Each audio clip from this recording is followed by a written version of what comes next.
شبان دنبال بگردن دامان به دامان دستگیر بگردن مشیر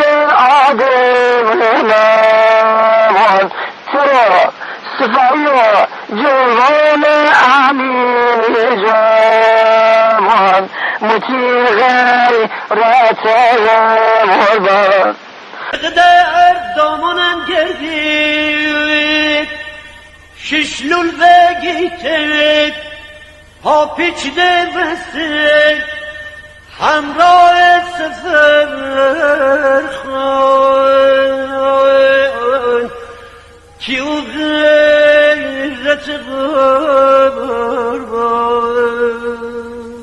چندی بخونم آی دراز گردن سیاه چشم ابرو نقش تو مسافر کن بلند بالا میهیبت بجون تیو غیرتی قربان